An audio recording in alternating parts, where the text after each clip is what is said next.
குடற்புழுக்களை நீக்கினால் சுறுசுறுப்பாக கற்கலாம். பள்ளி மாணவர்களுக்கு மருத்துவர் அறிவுரை.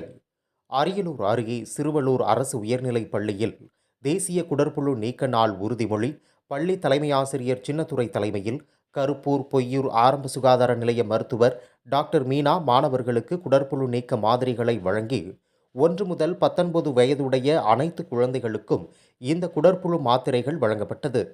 இதனை உட்கொள்வதால் வயிற்றில் உள்ள நாடாப்புழு, கொக்கிப்புழு, உருளைப்புழு, இதயப்புழு போன்ற புழுக்கள் அழிக்கப்படுகின்றன. இதனால் இரத்த சோகை, தொடர்ச்சியான சோர்வு ஆகியவை நீக்கப்படுகின்றன. மனித உடலில் உள்ள சத்துக்களை இந்த வகை புழுக்கள் உறிஞ்சிக் கொள்வதால் குழந்தைகளுக்கு போதிய அளவில் ஊட்டச்சத்துக்கள் கிடைப்பதில்லை. இதனால் உடல் அளவிலும் மனதளவிலும் பாதிக்கப்படுகின்றனர். எனவே உணவு உட்கொள்வதற்கு முன்பும் கழிப்பறைக்கு சென்ற பின்பும் கைகளை சுத்தமாக சோப்பு போட்டு நன்றாக கழுவ வேண்டும். திறந்த வெளியில் மலம் கழித்தல் கூடாது.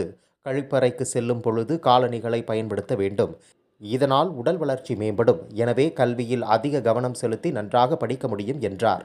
இதில் கிராம சுகாதார செவிலியர் கிரேசி, ஆசிரியர்கள் செந்தமிழ் செல்வி, தனலட்சுமி, செந்தில்குமரன், வெங்கடேசன், அந்தோணிசாமி, அபிராமி, பாலமுருகன், ஆய்வக உதவியாளர் மணிகண்டன் மற்றும் பள்ளி மாணவ மாணவிகள் உள்ளிட்ட பலர் கலந்து கொண்டனர்.